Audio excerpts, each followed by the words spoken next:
Outside, the air had become sharper, sweeter, more intense than before. As he limped along the dirt driveway to the car, he questioned her again. "Tell me, Taelani, why did they come here? So you would not be able to help me bring peace to my world." She was almost as infuriating as Spock could be, never volunteering additional details. "Where is your world? What's its name?" She seemed to come to some decision to tell him. "My world has many designations, James, depending on whose charts it appears.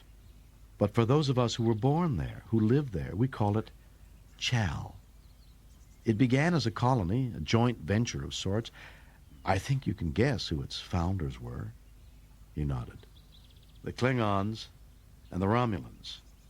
"Yes, one of many attempts to bring the two empires together, and a failure like all the others. In the end, neither empire wanted us, so we chose to make our own way." "I can't imagine either empire willingly giving up a colony world, not if there was a chance the other side would claim it." "James, as far as either empire knew at the time, my world had nothing of value. Chiao was nothing more than a failed experiment from the past, more regrettable than exploitable." "You say at the time, then something has changed?" He stood back as Taelani punched in the operating code on the car door and retrieved the med kit. "Yes, as you suspect, our world has something of value after all, something neither empire knew of. Some on Chiao want to profit from our past and our world's treasure, but some of us cannot allow our world to be plundered and exploited." Taelani reached out to wipe his face, but he stopped her. "What about your shoulder?" She touched the tear in her jumpsuit, crusted with blood. She tried to pull back, but he wouldn't let her. He began cleansing her wound with a swab. The dried green blood flaked away. There was no wound, only a purplish green bruise and raised yellow welt. "I saw you get shot. The projectile exploded, threw you across the kitchen. I know you were hurt." "I told you my world has a treasure, James, a gift it bestows on all who live there." Kirk felt the heat of her unblemished body warm his hand. "Come home to Chiao with me, James. Come home with me and save my world. Come home and be young forever." Suddenly she kissed him. The fragrance of her hair, her breath, swept over him. "Come back with me." His finger lightly trailed along her body, traced the swell of her breast where she pressed against him. "Why does a planet blessed with people like you need someone like me?"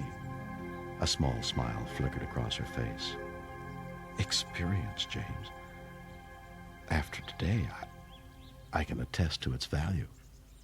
Then Kirk recognized the sound of the attacker's anti-grav car taking off. Taelani held onto his arm, watching with him as the car banked over the barn and sped off toward the north. There must have been 3 of them. Kirk stared after the car. Then why didn't the third one come after us too? Taelani's voice shook with a burst of anger, with hatred. "Why do they want to destroy my world?" She pressed her head against Kirk's chest. He held her close. There were no more questions in his mind, no more uncertainties. Time was slipping too quickly through his fingers. He would not let this chance slip through as well.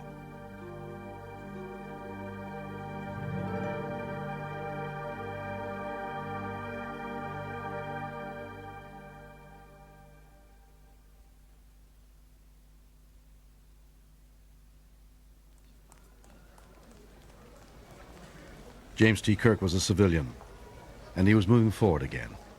With a lightness of being he had not felt in a long time, he headed toward the central hall of the San Francisco Travel Court. Taelani was waiting for him there, and her face lit up as she saw him emerge from the crowd. He didn't know what would happen next in his life, but here at the crossroads of the galaxy, he was no longer without direction. Taelani had a private yacht, standing by already, cleared for launch. They were swept along a moving walkway toward a private shuttle pad. On the tarmac, he saw Taelani's sleek yacht, caught in a web of floodlights. Its smooth white hull glowed stark against the night, Near it was the pilot, one of Taelani's hybrid race, furrowed brow, pointed ears. "It is a great honor to meet you, sir." Full of hope, rejecting doubt, Kirk held Taelani's hand tightly as they boarded the yacht. Soon the yacht shot up through the night, heading toward Taelani's ship. The stars became crisp and unwavering. He was back in space. With satisfaction, he watched the western seaboard of North America recede on the flight view screen. He turned to Taelani. "Is your ship in free orbit or docked?" "Docked, James." He patiently folded his hands together. No doubt her ship had required servicing for the voyage ahead. But judging from their continued ascent, the pilot was taking them past the orbital plane of most commercial space docks. Finally, the pilot announced they were on docking approach. Kirk stared dead ahead, but saw nothing. Then the Earth's thin layer of air flashed red, flared blue, white, and the sun was before them. In the sudden wash of that brilliant dawn, Kirk saw his destination. Taelani's ship was the Enterprise. "Taelani, how..." Taelani left her seat and knelt by Kirk's. "My planet negotiated for her, James. But she was going to be used in war games." Taelani lightly kissed Kirk's cheek. "A goodwill gesture on the Federation's part. She's to become the first ship in Chiao's planetary defense group. Of course, she's not quite the ship you remember. The closest things to weapons are navigational deflectors and tractor beams, but I thought you could live with those changes." Kirk still had a hard time grasping what had happened. "You own her now?" "She's yours now, James. Free and clear. A gift from my world to you." The pilot guided the yacht toward the hangar bay. The Enterprise called out to Kirk beyond the clouds, among the stars. One last time.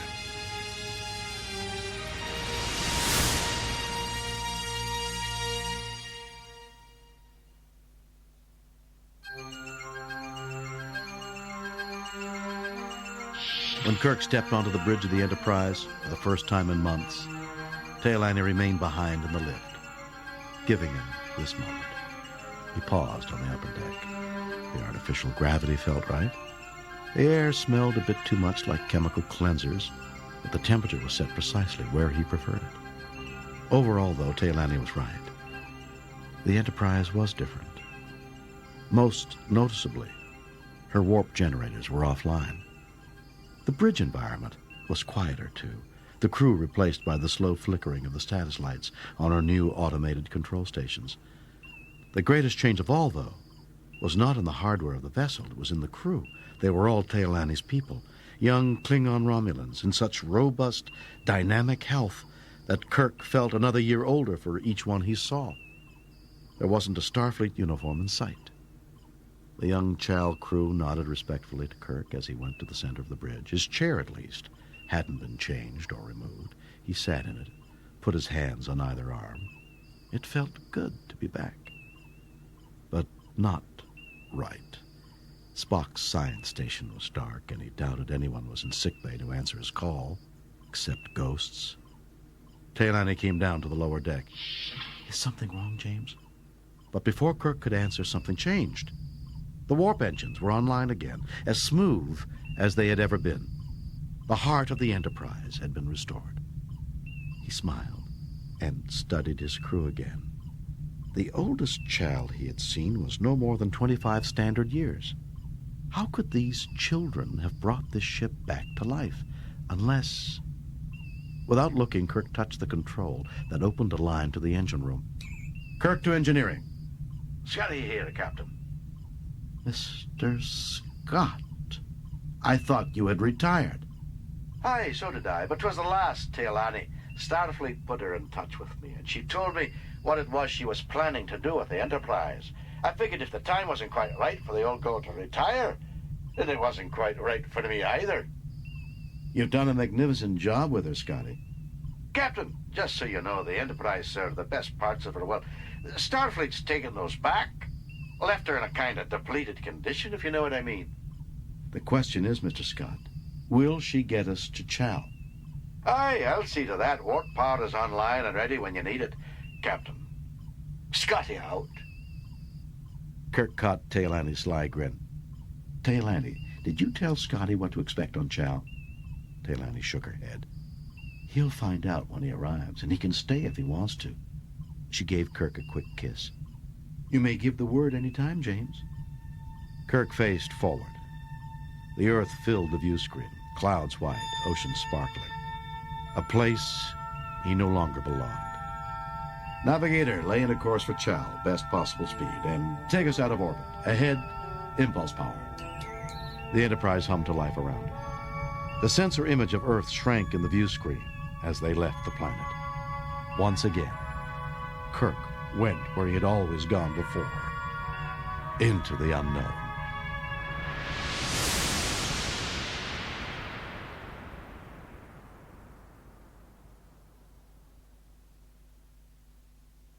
Even as the Enterprise streaked from Earth and the heart of Sector 001, the Excelsior, under Hikaru Sulu's command, returned.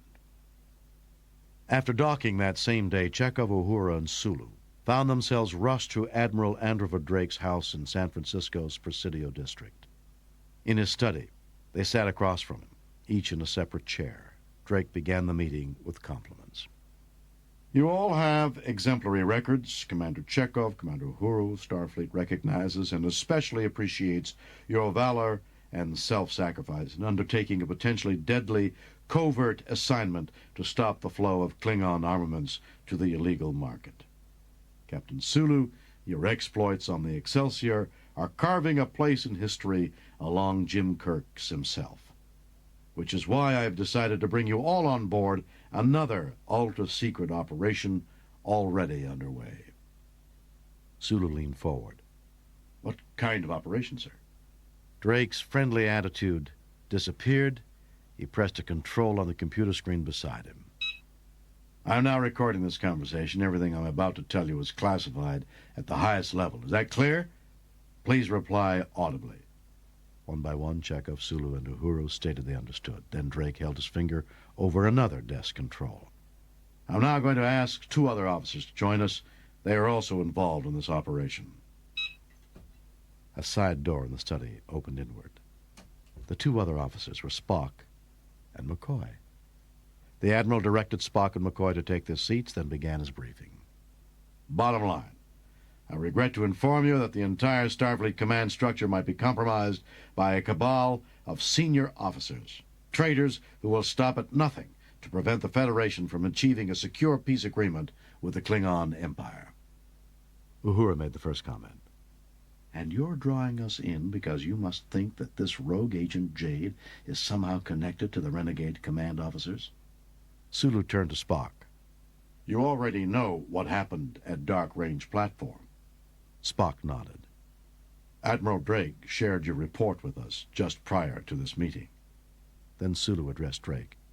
Sir, are you seriously postulating a connection between a rogue agent, a Klingon superweapon, and a conspiracy within Starfleet? Spock calmly steepled his fingers and answered for the Admiral. Consider, Captain Sulu, what might happen if a Klingon doomsday weapon were used, not just to destroy a ship or a colony, but to lay waste a planet, perhaps Earth or Vulcan itself. Consider also the ramifications of an investigation into the use of the weapon. If an official investigation finds evidence of a Starfleet conspiracy to use the weapon, then the public conclusion will be that it was a Klingon plot to shift blame from the Empire. In the confusion that would follow, the individual worlds of the Federation would have to choose sides. The Council would be in chaos. Drake wrapped up the analysis with the ultimate conclusion. And under those conditions, the Federation would be vulnerable to Klingon attack. And if the Klingons think we would use an attack on the Klingon Empire as a way to reunite our members, then the Empire would have no choice but to strike first, which is why Starfleet needs all of you to help stop that Klingon weapon from falling into the wrong hands. Chekhov started to ask if anyone had any idea what the weapon, codenamed Children of Heaven, might be, but he stopped. He looked at McCoy and Spock. Excuse me, Captain Spock. I know why the rest of us are here, but why are you and Dr. McCoy part of this operation? McCoy and Spock looked at Drake. Drake looked uncomfortable. This is an extremely difficult situation for me. I've been conducting an internal investigation looking for at least one Starfleet individual who is unquestionably connected to the conspiracy to start a war with the Klingon Empire. Uhura stared at Drake. And have you found someone? Drake nodded gravely. I have. Chekhov couldn't stand the suspense. Well, who is it? Drake's answer struck Chekhov like lightning. James T. Kirk. Chekhov was outraged. That is impossible. Drake raised his voice without shouting. I saw proof. Chekhov spat. What proof? Slowly, almost reluctantly, Spock stood up. Drake pressed a control and a section of wall slid away to reveal a display screen. There was a picture on it of a beautiful young Klingon woman in a black jumpsuit. Or was she Klingon? Spock explained.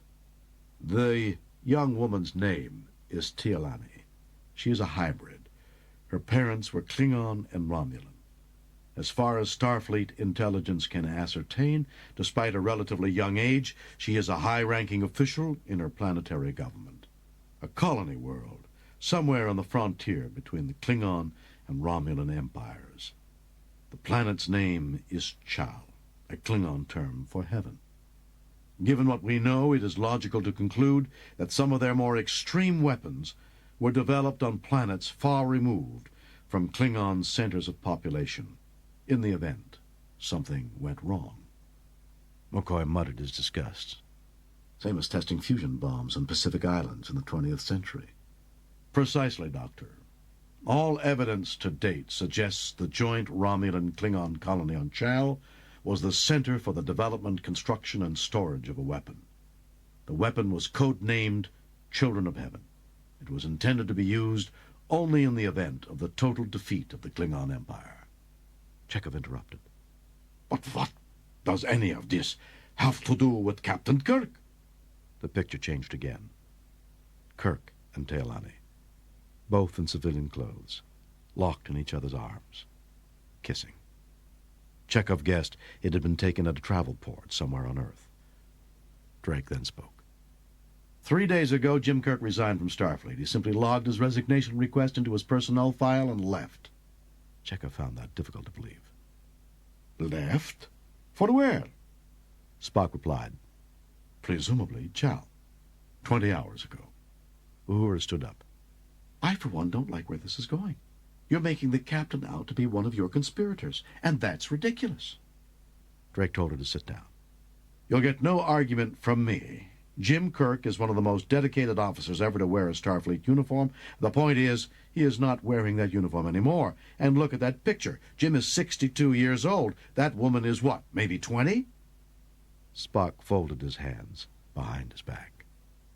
The captain's behavior in this week leading up to his resignation was emotionally erratic. Uhura batted her eyes at Spock. Maybe he's in love, Mr. Spock. He believes he is. Sulu shrugged. For the captain, that would explain a great deal. Drake pointed to the picture. She is a very attractive young woman. But Teal'c is only part of the bargain. Kirk's new job is coordinator of Chiao's planetary defenses. His payment is a unique one. Spock cleared his throat. Teal'c's government has given the captain the Enterprise? Chekhov's jaw dropped open. Is that possible? Drake looked directly at Chekhov.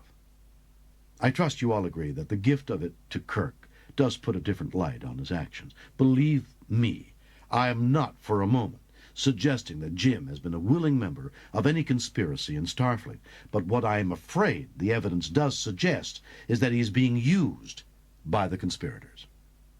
Chekhov didn't know what to say. Could the captain, in the end, simply be someone who finally made a wrong choice, blinded by the desire to have one last adventure in life? But what are Teal'c's motives? Spock answered. It is our belief that Captain Kirk is being deliberately manipulated as a pawn. Someone is using him in an attempt to turn the Enterprise into a delivery system for the Children of Heaven weapon. What that weapon is, where it is intended to be used, these are questions which Starfleet has yet to answer. But Chekhov knew Spock well enough to read between the lines of what he said. Commander Spock, what are your beliefs? Spock gave Chekhov a look of total disinterest. I am puzzled that you ask that question, Commander Chekhov. Personal beliefs are not logical. The realization of what was happening in this room suddenly burst through Chekhov like a nova. Spock was lying. Drake didn't appear to recognize Spock's distrust of him. He probably believed the old story that Vulcans never lied. But Chekhov had learned that Vulcans were extremely adaptable. Given the right motive, a logical motive which did not involve personal gain, few Vulcans would have any reservations about exaggerating or withholding information. Chekhov caught Uhura's eye. He saw she had sensed what Spock was doing as well. Chekhov questioned Drake closely. If Captain Kirk represents such a threat to security, then why the hell did Starfleet allow him to get the Enterprise in the first place? Drake spoke as if making a confession. We don't know where Chiao is. Sulu understood Drake's point. So, Starfleet has made Captain Kirk a pawn as well, and you want the Excelsior to track the Enterprise in order to locate Chiao. Drake nodded. And then return with the Children of Heaven, whatever it is. When can you be ready to leave? 4 hours, sir. Then Drake surveyed the others. No doubt you will have other technical questions, but before you ask them, Captain Spock will provide you with background files on what we know about Taelani, Chiao, and the Imperial Forecasters. No one had anything more to say. Chekhov was the last to leave. At the doorway, he looked over his shoulder.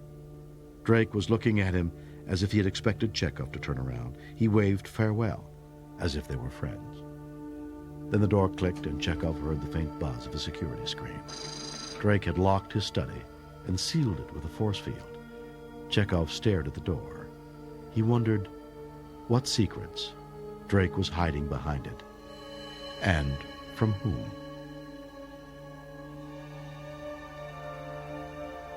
Even as the door to Drake's study sealed itself behind its force field, another door opened, an inner door. A woman had stepped through that hidden door. She was compact, attractive, with finely drawn features and dark complexion.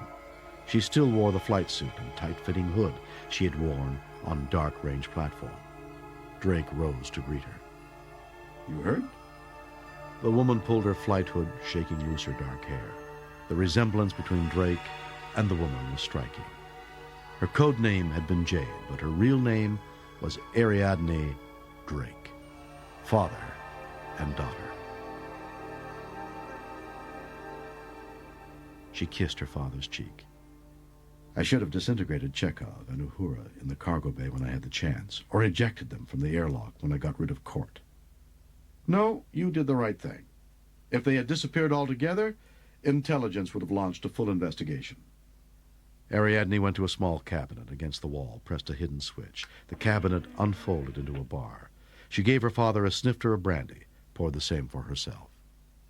We've been after the Chiao Kame for years. That pathetic Klingon on Dark Range finally gave us the connection to Chiao that we needed. But now we're tossing a potential superweapon into Kirk's lap. Drake sipped his brandy, unconcerned. Kirk is a man of the moment. He has no vision, so he'll do exactly what we want him to do, lead us to Chiao and to the Children of Heaven. Then, one way or another, he'll be superseded.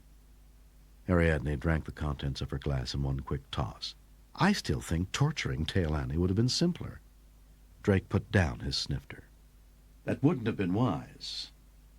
We tried interrogating some of her compatriots. No matter what we did to them, we learned nothing. They have incredible control over their autonomic nervous systems. As soon as they realized there was no escape, they literally willed themselves to death. Drake poured more brandy into Ariadne's glass than his own. We can't risk Taelani suddenly vanishing. Someone might start asking questions. Ariadne asked her father, how did you manage to get Taelani to go after Kirk? In a lightning change of mood, Drake winked at Ariadne. I told her to.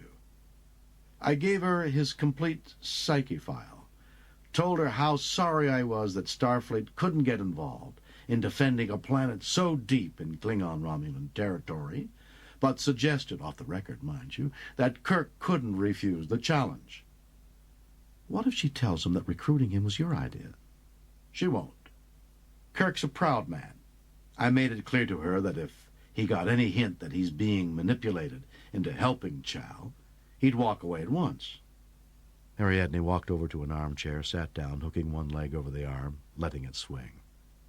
How'd anyone as predictable as Kirk ever last so long in the service, let alone command a starship? Drake grinned, the smile of a predator.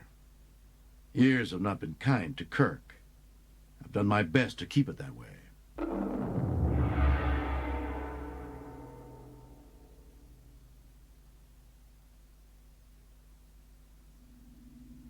The Excelsior was Sulu's ship, but at this moment everyone looked to Spock. He, Chekhov, Sulu, Uhura, and McCoy had gathered in a briefing room as soon as they had beamed aboard the starship from Drake's home. As I see it, we are faced with three possibilities. First, it may be that events are exactly as Admiral Drake has described them to us. Captain Kirk, for personal reasons, has become an unwitting pawn in an attempt to discover the secret of a powerful Klingon doomsday weapon. However, the second possibility is that Teolani's people themselves may be responsible for involving the captain. Uhura interrupted. And the third possibility, Mr. Spock? That nothing Admiral Drake said to us is correct.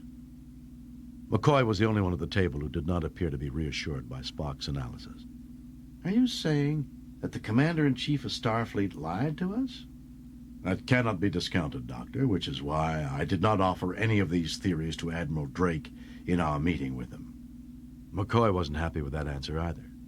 But if what Drake told us is a lie, Spock, what's the truth? I believe the truth is known only to one person involved in these events, Captain Kirk.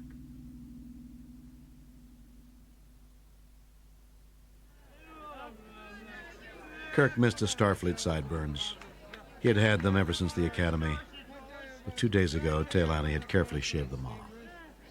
Teolani had told him that his Starfleet sideburns would cause him to stand out where they were going. Not on Chiao, but on Prester 5. It was a bleak, backwater planet just inside the boundaries of the Klingon Empire, close to the Federation's watch posts. Prester 5 was to be the Enterprise's first port of call for supplies and equipment. Now Kirk and Scotty sat at a wobbling table in a dingy spaceport bar on the outskirts of the planet's capital city. They were waiting for Teolani to join them. Like any good Klingon drinking establishment, there were a number of ears nailed to the wall behind the bartender station, most of them human.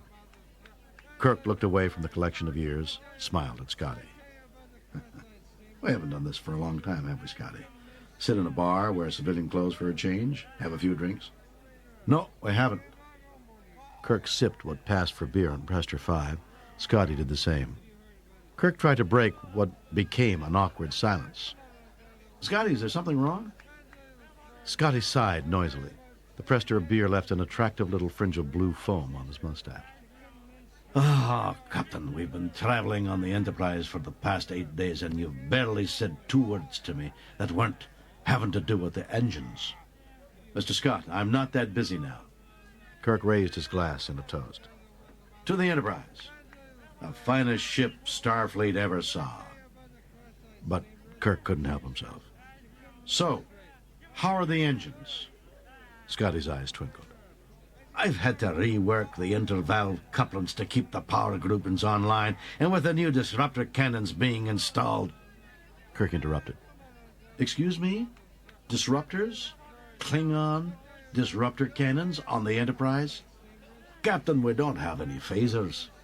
Our tractor beams have been downgraded. If the Enterprise is to be part of the planetary defense systems, she needs something to defend herself with, don't you think?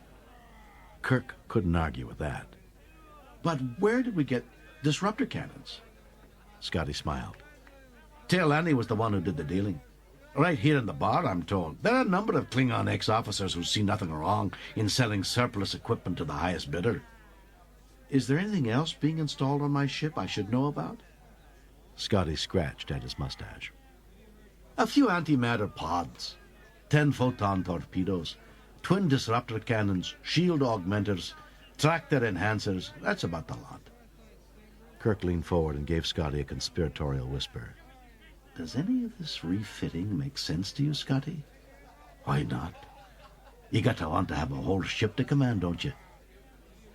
Scotty poured the last of the blue beer from the copper pitcher. Something thick and green plopped out of the pitcher and into his glass.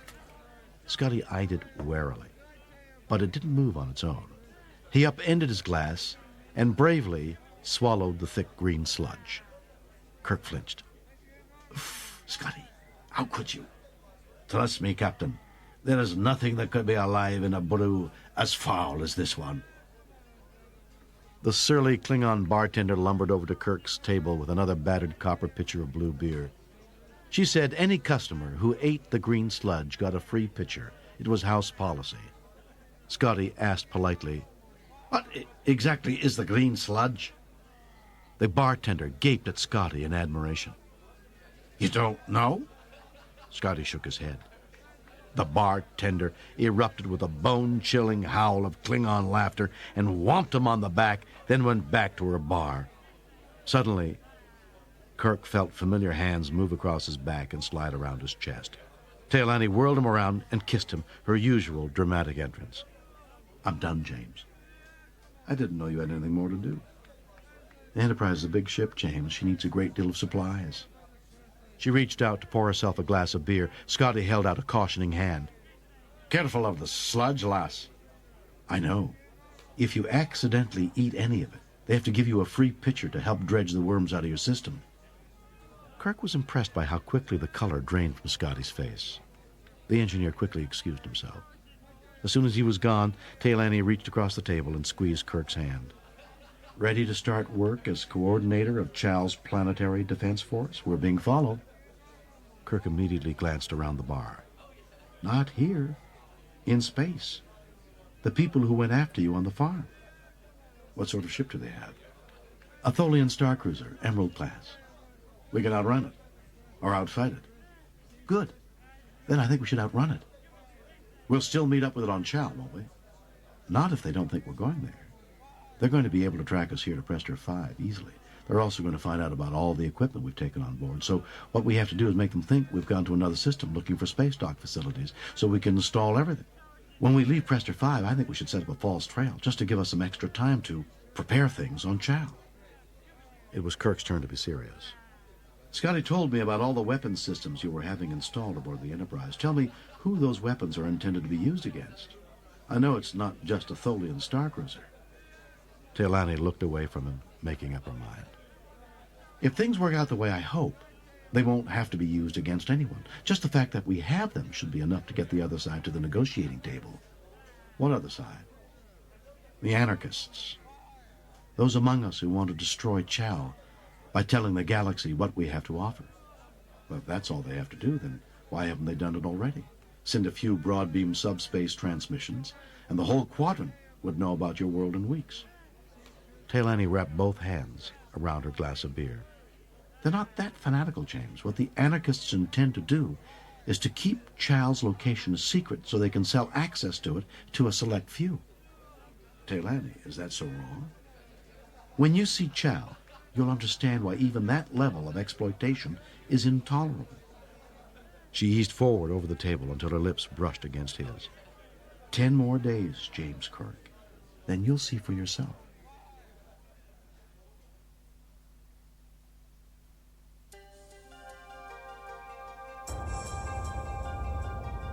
Ten days later, the Enterprise slipped into standard orbit of Chiao. Kirk stared through the forward viewport of Taylani's yacht as the Enterprise's hangar doors ponderously opened. Chiao was a sapphire before him. Rich, deep blue beyond any word Kirk knew in any language. An ocean world, 90% of her pure, azure waters. The binary suns of Chiao glinted from the world's vast ocean. It was as if every summer day on every beach that ever was had been collapsed into one perfect, shimmering blue moment. Taylani, I never thought to ask, but what does Chiao mean? Taylani held his hand. Chiao means heaven. And Taylani's yacht took them down to paradise. Soon, on the distant horizon, Kirk saw a string of islands rise from the sea. The largest island was where the colony of Chiao had first been founded, where its first and only city remained. It had a population of almost 1,000, small enough that they had little impact on the world's ecology. There was food enough for the taking, without requiring anyone to work in agriculture for more than a few weeks in any year. The technological infrastructure the colony's founders had installed was robust and capable of self-repair. With no industry and no exports, Kirk was uncertain where Chiao's trade credits originally came from. Taylani had no answers either. She had merely inherited a system set in place from the beginning. The yacht eased to the right, following the curve of the island's shore. The city was before them, nestled in green. Beige and cream and pale pink walls and roofs were arranged like scattered seashells, raised on a small outcropping of black volcanic rock, caught in the jungle's edge, overlooking the sweep of a protected harbor and kilometers of wide, white beach. There was a central structure larger than any other building, a covered stadium. They landed at the city's edge. When the yacht's hatch sprang open, Kirk gasped as the rich air of Chiao flooded the cabin. He smelled the ocean, the flowers, the damp green of the jungle. For a moment he felt dizzy. His heart raced, and he felt a rush of exhilaration. Taylani turned to him. "Are you all right, James?" He joined her at the hatchway, swung her off her feet, hugged her, smothered her laughing face with kisses. He decided he was going to like it here. Everything was new because of Taylani. Together, they took a long walk away from the landing pad through some jungle to the water's edge. Gentle waves, bordered by translucent foam, lapped at the white sand. Tiny flying creatures chased the water. They watched as Chiao's binary suns hung like an hourglass in an unbroken blue sky. From space, Kirk had seen the incandescent plasma bridge that joined the two stars. Kirk slipped his arm around Taylani. "Now I know why you want to keep this world a secret. If people knew what it was like here, you'd be beach-to-beach hotels and travel ports inside a year." She held him closer. "That's why you're here." Kirk looked into her eyes. "I'm here because of you. You told me you needed someone to save your world, remember? And then you brought me to heaven. Were you expecting a war zone? Some sign of imminent danger, at least." He ran his hands along her back, the silky fabric of her light tunic no barrier to the softness of her skin. Taylani stepped back from him. "You're feeling the effects of Chiao, aren't you?" "Yes, I feel younger, more alive than I have in years." But he didn't kiss her as she expected. "Taylani, is there something you aren't telling me? Who is your enemy? I need to know." Teasingly, she reached out for the drawstring of his pants. "But I need you." Kirk surrendered. How could he not? Kirk had found his Eden. Then, a deep rumble resonated through the air. Kirk turned to look past the jagged rock, along the beach toward the city. A billowing fireball blossomed, rising into the air on a trail of black smoke. Taylani's face was white with fear. "They're attacking again. They said they would talk, but they're attacking again." "Taylani, who's attacking? The anarchists?" "Yes, the anarchists, the old ones, our parents." Kirk decided it was not the time or place for more questions. He flipped open his communicator. "Kirk to Enterprise." Scotty answered, and Kirk gave his orders. Within seconds, Kirk and Taylani were beamed from the beach to Taylani's yacht. Kirk felt the heat from a new fireball that exploded not more than a kilometer away in the jungle. Smoke wafted through the lush growth toward the simple city buildings. A new transporter column sparkled into being. Kirk pulled on the jacket that lay atop the equipment Scotty had beamed down. He tossed the second one to Taylani. Then he strapped on the equipment belt. He flipped open the screen on his tactical scanner. The screen came alive with moving dots of color. Taylani watched over his shoulder. What is it, James? The Enterprise is sweeping the area with her sensors. This screen shows the position of the attackers. Scotty, can you pick those shells off in flight? Negative, Captain. We don't have the precision aim we're used to. Kirk dragged Taylani toward the shelter of the yacht. What sort of defense does the city have? Hand disruptors, projectile guns. The anarchists, what's their objective? Taylani was frightened. Kirk was surprised at her reaction. She hadn't behaved this way when they were under attack at the farm. Taylani, I can't help you unless you tell me what they're trying to do. The power station in the center of town. The large domed building. Kirk found the building on the tactical screen. The anarchists were about 3 kilometers distant from it. Scotty, can you lock transporters onto the 20 or so life signs in the jungle to the north of the city? Sorry, sir. The jungle is full of life signs. Bird and animals, I'm guessing, and we just don't have precise enough control to isolate the attackers. How about a low-intensity disruptor burst? Aye, if you don't mind knocking out a few wee beasties, too.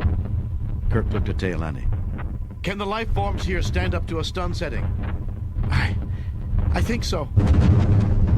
Do it, Scotty. Targeting now, Captain. Setting disruptor cannons to lowest power. A section of sky to the north of the city suddenly flared with orange light. Kirk checked his tactical screen. The dots that represented the anarchists were still there, indicating they were alive. But they weren't moving. Good shooting, Mr. Scott. Stand by. Kirk flipped his communicator closed.